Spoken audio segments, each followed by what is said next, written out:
हमारे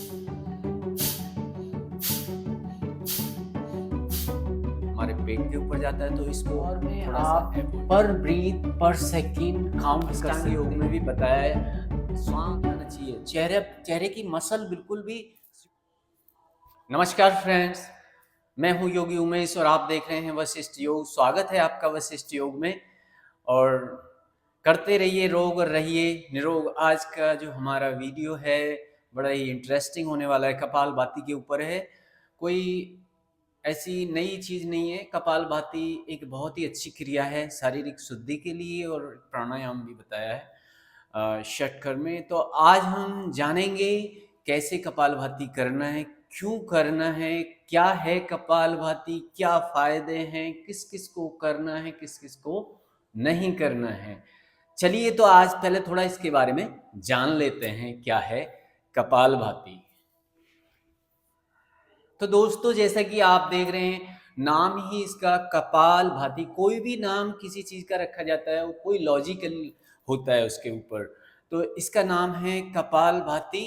ये षटकर्म है हठ योग के अंदर, जिसमें है नेति, धौति, वस्ति, नौलिकी, और उसके बाद में आता है कपालभाति, फिर त्राटक। इस तरीके से ये हमारे शुद्धिकरण के लिए 6 क्रियाएं हैं हठ योग में। उसमें से एक है कपालभाति। सो कपालभाति है क्या? कपाल जो है हमारा फोरहेड, जिसको हम बोलते हैं कपाल, जो हमारा माथा है इसको हम ललाट भी बोलते हैं। इसको ये है कपाल। भाति का मतलब है शाइनिंग और द चमकना। जैसे कोई चीज चमकती है, कैसे उसके अंदर वो होता है। तो ये है कपाल भाति का मतलब हो गया हमारे जो ललाट है, हमारा माथे का चमकना। यानी इस क्रिया को अगर आप रोजाना प्रैक्टिस या अभ्यास करेंगे तो आपका जो फोरहेड है, चेहरे पे रौनक आ जाएगी, आपका चेहरा चमकना शुरू हो जाएगा, आपका माथा एकदम से। आपने देखा होगा काफी हमारे जो संत महात्माओं ने ये क्रियाएं बताई हैं, बहुत ही अच्छी क्रियाएं हैं। आपने देखा होगा जो लोग इस क्रिया को करते हैं, योग की प्रैक्टिस अभ्यास करते हैं, उनका चेहरा आपने देखा होगा कि किस तरीके से चमकता है, एक अलग ही तेज होता है उनके चेहरे पे। ठीक है, तो इसका कपालभाति बहुत ही अच्छा प्राणायाम भी है हठ योग में, और एक क्रिया भी है शुद्धिकरण के लिए। तो ज्यादा समय ना लेते हुए अब इसको हम बताते हैं कैसे करना है। ठीक है, देखिए सबसे पहले तो खाली पेट करना है। आपको पहले फ्रेश हो जाना है, सुबह ही सुबह बिल्कुल खाली पेट होना चाहिए। खाने के बाद इस क्रिया को नहीं करना है, पानी भी ज़्यादा नहीं पीना है इसमें। आप इससे पहले थोड़ा सा आसनों की प्रैक्टिस कर लें, थोड़ा स्ट्रेचिंग कर लें, बहुत ज़रूरी है आसनों की प्रैक्टिस। उसमें भी अष्टांग योग में भी बताया है, तस्मिन सति श्वास प्रश्वास गत विच्छेद। यानी जब आपकी आसनों में स्थिरता आ जाएगी, एक पोजीशन में आप लंबे समय तक बैठ सकते हो, तब आपका जो आता है प्राणायाम आता है। उसके बाद में बताया प्राणायाम। तो थोड़ा सा पहले स्ट्रेचिंग कर लें, अपने आप को मतलब साफ कर लें। अगर चाहें तो आप नीति भी कर सकते हैं, अपने नाक को साफ भी कर सकते हैं पानी के द्वारा, जिसमें हम जल का यूज करते हैं, नेति पोर्ट होता है उससे। इस क्रिया को करने से पहले, कोई भी प्राणायाम करने से पहले, उसके बाद में आपका जो सबसे मेन वो आता है कि आपको कोई भी प्राणायाम आप कर रहे हैं तो आपका जो कमर है बिल्कुल सीधी रहनी चाहिए, गर्दन सीधी रहनी चाहिए। एक पोजीशन आप कोई भी चूज कर लीजिए, कोई भी एक पोजीशन ले लीजिए। पद्मासन में बैठ सकते हैं तो बहुत ही अच्छी बात है, वज्रासन में भी बैठ सकते हैं घुटनों के बल, या सुखासन में भी बैठ सकते हैं आलती पालती मार के। और यदि आप बिल्कुल भी इस तरीके से नहीं बैठ सकते हो तो चेयर पर बैठ के भी कर सकते हो, अपनी कमर गर्दन को सीधी करके। ठीक है, तो इस तरीके से इस क्रिया को करना है। और इसके फायदे तो अनगिनत हैं, आप जानोगे कि किसके फायदे क्या क्या। बहुत फायदे हैं इसके। देखिए सबसे पहला फायदा आपको मिलने वाला है, जो आपकी पाचन शक्ति है वो मजबूत हो जाएगी। आपके अंदर गैस की प्रॉब्लम है, कॉन्स्टिपेशन की प्रॉब्लम है, वो धीरे धीरे समाप्त होती चली जाएगी और आपको इसमें राहत मिलेगी। और आपका जो ब्लड का सर्कुलेशन है, जो हमारा खून का प्रवाह है पूरे शरीर में, एक तरीके से बिल्कुल अच्छे तरीके से होगा। कोई जो भी ब्लॉकेज है वो खत्म हो जाएगी धीरे धीरे। खून का प्रवाह अच्छा होगा, क्योंकि जब हम इस क्रिया को करते हैं तो ब्लड का सर्कुलेशन काफ़ी बढ़ जाता है, ठीक है। धीरे धीरे आपका मन शांत होता चला जाएगा, क्योंकि जब आपकी जो भी ब्लॉकेज है अंदर हमारे शरीर के अंदर शुद्ध हो जाएगा पूरा, और वो आपका मन धीरे धीरे शांत होता चला जाएगा, आलस्य दूर होता चला जाएगा आपका।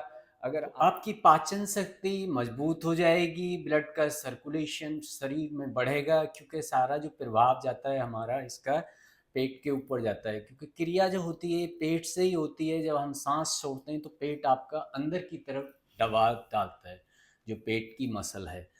उसके साथ साथ सबसे बड़ा जो फायदा होने वाला है वो आपके अंदरूनी पार्टों पर, जितने भी हमारे अंदर के पार्ट हैं, ऑर्गन्स हैं, उनके ऊपर इसका सीधा प्रभाव पड़ता है जब हम इस क्रिया को करते हैं। जैसे किडनी हो गया, लीवर हो गया, पैंक्रियाज हो गया, स्प्लीन हो गया, आपका हार्ट एकदम से अच्छे तरीके से पंप करेगा, लंग्स की पावर आपकी इतनी बढ़ जाएगी इसको करने से डेली, कि आप महसूस करोगे कि आपकी जो होल्डिंग पावर है वो बढ़ती चली जाएगी ब्रीथ की।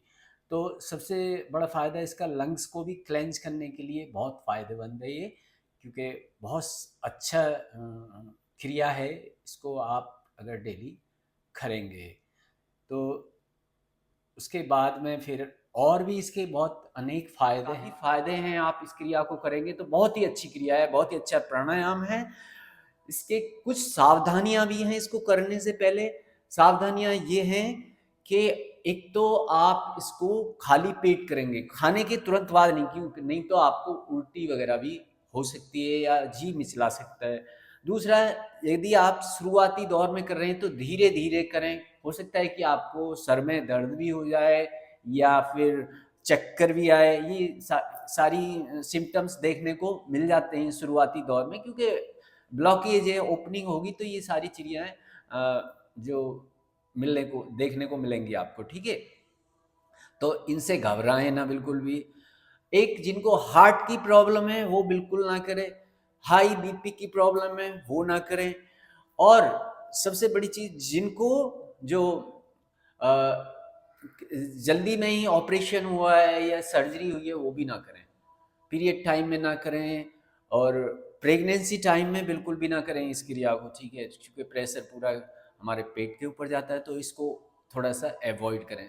दूसरे प्राणायाम कर सकते हैं धीरे धीरे, और जिनको हार्निया की प्रॉब्लम है वो भी ना करें। और सबसे बड़ी चीज़, जिनको कई बार कुछ लोगों को देखा गया है कि जिनकी नाक से बहुत जल्दी खून आ जाता है, वो भी ना करें, क्योंकि जब फोर्सली हम इस ब्रीथ को छोड़ते हैं तो ये ड्राइनेस आपके नाक के अंदर करेगा, तो उस समय हो सकता है कि आपको ब्लड भी आ जाए। तो अगर इस तरीके के सिम्टम्स आपको आ रहे हैं तो थोड़ा सा अवॉइड करें इसको, ठीक है। और वैसे बहुत ही अच्छा प्राणायाम है। अब हम करते हैं कि इसको करना कैसे है, ठीक है। तो मैंने आपको सिटिंग पोजीशन बताई दी है, आपको कैसे बैठना है, एक कमर गर्दन सीधी करके। आप चाहें तो हाथों को दोनों को चिन्ह मुद्रा में ला सकते हैं इस तरीके से। चिन्ह मुद्रा आपका जो first finger tips to the thumb tip, यानी इस तरीके से turn your palm facing up side. आंखों को धीरे से बंद कीजिए। अब सांस को धीरे से लेना और सांस को फोर्सली छोड़ना है नाक से,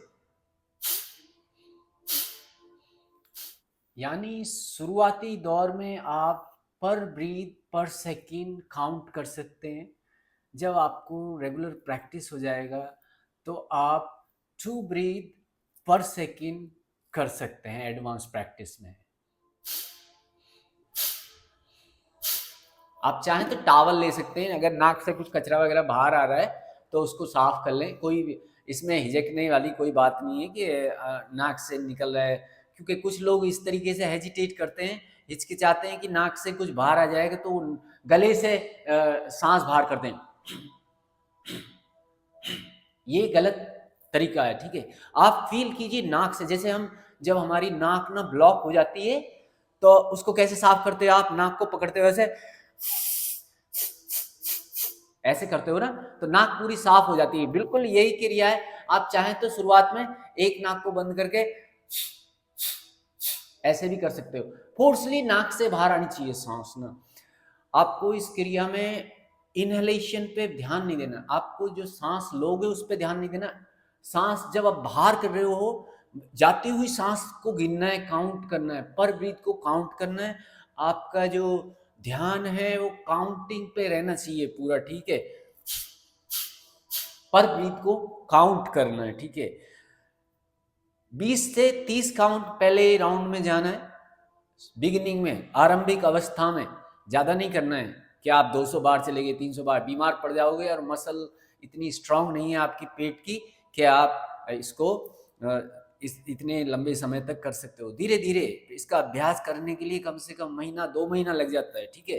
तो जैसे ही आप सांस बाहर छोड़ोगे, आपका पेट अंदर जाना चाहिए। आप देख रहे हैं इसको, मैं कुछ नहीं कर रहा हूं, गलत तरीके से नहीं करना है। कुछ लोग कंधे उचकाते हैं, ऐसे नहीं करना है, बिल्कुल शांत अवस्था में बैठना है। देखिए मैं कर रहा हूं, आप मेरा शरीर हिलेगा, सम पीपल पूरा, कुछ लोग तो उनका पूरा शरीर हिलता है, ऐसे भी नहीं करना है, ठीक है।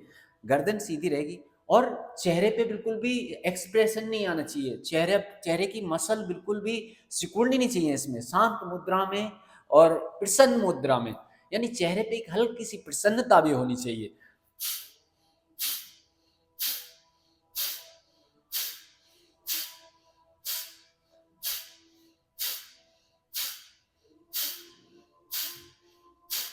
आप देखोगे जैसे ही सांस आप बाहर छोड़ रहे, तो अगर हाथ को आप ऐसे करोगे तो एकदम से सांस बड़ी तेजी से बाहर आएगी, क्योंकि जब हम हो क्या रहा है, जब आप सांस बाहर छोड़ रहे तो काफी चीजें बाहर आ रही हैं, अंदर का सारा कचरा बाहर आ रहा है। जो कार्बन डाइऑक्साइड हम छोड़ते हैं ना, उसके अंदर बहुत ज्यादा गंदगी होती है, उसको हम छोड़ते हैं। तब जब आप फोर्सली अपनी जो CO2 को बाहर करोगे, तो जब आपके अंदर है ना एक प्रेशर क्रिएट होगा और वो फिर तेजी से सांस अंदर जाएगी, आपको पता ही नहीं चलेगा, और फिर एकदम से सांस बाहर निकलेगी। जैसे आपने देखा है कि जब हम गाड़ी सफाई कराते हैं तो पानी का प्रेशर तो मारते हैं, उसके बाद में जब पानी को सुखाने के लिए फिर एयर प्रेशर भी मारते हैं, ठीक है।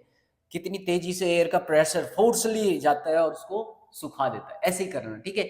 चलिए, तो ज्यादा समय ना लेते हुए एक एक राउंड आप मेरे साथ कर लीजिए। बैठ जाइए किसी अवस्था में, अपने हाथों को चिन्ह मुद्रा में ले आइए और आंखें बंद कर लीजिए। ध्यान पूरा अपनी प्रश्वास के ऊपर, हर ब्रीथ को काउंट करेंगे।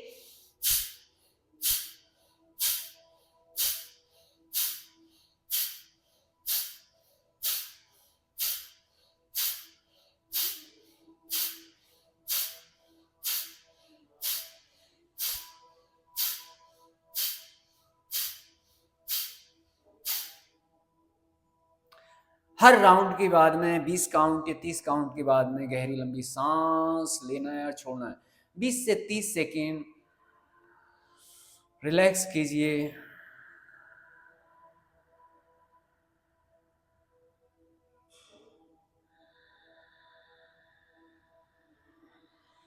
गहरी लंबी सांस प्रश्वास कीजिए, महसूस कीजिए उस एनर्जी को अंदर। इस तरीके से एक राउंड हो जाएगा। आपको 4 से 5 राउंड डेली करने हैं। आरंभिक अवस्था में 30 काउंट तक, उसके बाद में धीरे धीरे 1 हफ्ते के बाद इसको बढ़ाएंगे आप 50 तक, 10 काउंट ऐड करते चले जाएंगे, एक राउंड में 50, फिर उसके बाद में धीरे धीरे एक रिपीटेशन में आप जाएंगे फिर 60, 70, 80, 120 तक जाना है आपको। एडवांस प्रैक्टिस आपका आ जाएगा। अब ये तो एक क्रिया हो गई शुद्धिकरण की हठ योग में। अब हठ योग में इसको धीरे धीरे हम फिर प्राणायाम में भी यूज करते हैं। जब आप इस क्रिया को करते करते 120 तक पहुंच जाओगे, तब हम इसको यूज करेंगे एज ए प्राणायाम। बहुत जरूरी है प्राणायाम। अब इसमें हम कुंभक यूज करेंगे। जब आप फोर्सली ब्रीथ बाहर करोगे, फिर जैसे ही आप इसको रोकोगे एक राउंड को, उसके बाद में गहरी लंबी सांस लेनी है और सांस को अंदर ही रोके रहना है जितने समय तक आप रोक सकते हो। इसको अंतर कुंभक बोलते हैं, जो कि कुंभक है प्राणायाम का बहुत ही महत्वपूर्ण पार्ट है। जितने समय भी आप, और जब आप ब्रीथ को अंदर रोकोगे तो उसमें आपको हर ब्रीथ को हर सेकंड काउंट करना है, ठीक है।